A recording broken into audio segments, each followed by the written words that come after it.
Big news for Australian pensioners just dropped. And if you are one of the more than 5 million Australians who rely on the age pension, this update could directly affect the money hitting your account starting this September.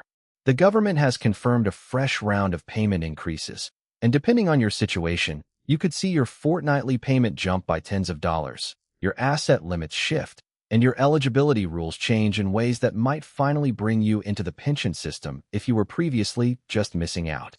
Stick with me, because I am about to break down every single number you need to know before the changes officially take effect. Welcome to Aussie Benift, the channel that keeps you ahead of every Centrelink update, every pension change, and every benefit adjustment that affects everyday Australians. If this is your first time here, do yourself a favor and hit that subscribe button right now, and tap the like button too, because we cover these updates the moment they are confirmed, and missing one could mean missing out on money you are entitled to. Now let's get straight into what is actually changing this September, because there is a lot to unpack, and every part of it matters depending on whether you are single, partnered, a homeowner, or renting. Twice every year, in March and September, the Australian government reviews and adjusts age pension payments through a process called indexation, and this September is one of those scheduled reviews.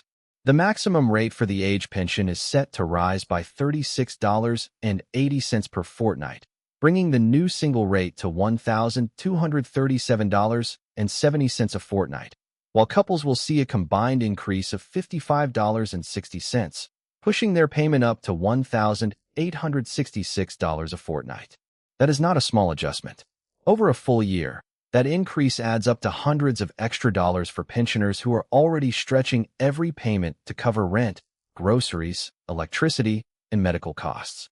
Social Services Minister Tanya Plibersek confirmed that more than 5.3 million Australians will be affected by these changes, with the government committing an additional $4 billion to cost of living relief through this round of indexation alone. These increases are not random either. They are tied directly to how the cost of living has moved for pensioners specifically over the past 6 months, using a combination of inflation data and a specialized cost index designed just for pensioners and beneficiaries. Now here is where it gets even more important for many of you watching, because the payment rate is only half of the story.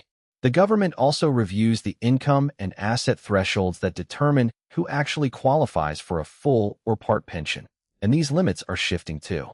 For those wondering about the asset test, the lower thresholds that determine eligibility for the full pension are staying steady for now, since those limits were last adjusted on the 1st of July 2026 and are not due to change again until the 1st of July 2027, currently sitting at $333,000 for a single homeowner, $600,000 for a single non-homeowner, $499,000 for a homeowner couple, and $766,000 for a non-homeowner couple.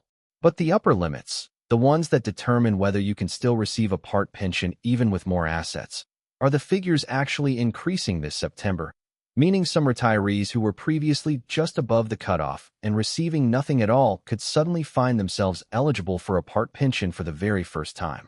If you were told a year or two ago that your assets were too high to qualify, this is exactly the moment to check again, because the goalposts have moved in your favor. The income test is following a similar pattern. The income limits for a full-age pension are not changing this round, remaining at $226 per fortnight for a single person and $396 combined for a couple. But the upper income limits, the ones that decide whether you qualify for a part pension, are increasing from the 20th of September. On top of that, deeming rates, which determine how much income Centrelink assumes your financial assets are generating regardless of what they actually earn, have also been adjusted. Both the lower and upper deeming rates are increasing by 0.50% as part of this September update, following an earlier increase to deeming rates back in September 2025 after they had been frozen for an extended period.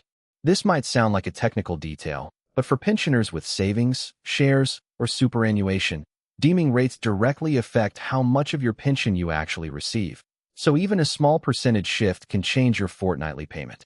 If you are currently receiving a part pension because your income or assets sit just above the standard thresholds, or if you were rejected in the past for being narrowly over the limit, this is the moment to revisit your application.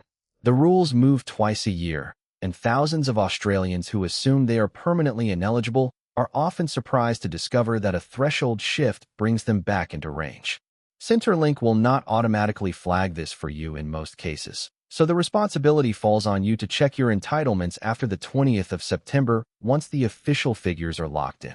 It is also worth remembering that no one, not even Centrelink, can confirm the exact final numbers until the underlying inflation data is fully published.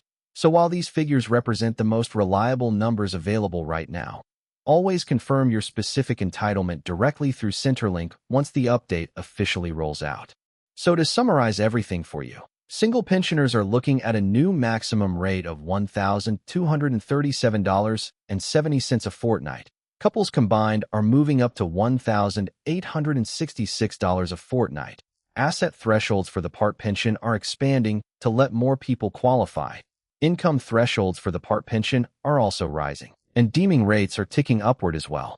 All of this takes effect from the 20th of September, and if any part of your financial situation has changed in the last 6 months, whether that is your savings, your investments, or your living arrangements, now is the time to check exactly where you stand.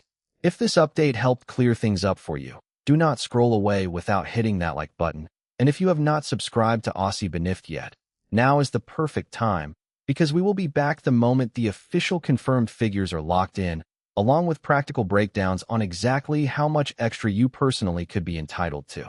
Drop a comment below and let us know your situation, whether you are single, partnered, a homeowner, or renting, because we read every comment and it helps us know exactly what to cover next. Thank you for watching, stay tuned for more updates, and we will see you in the next video.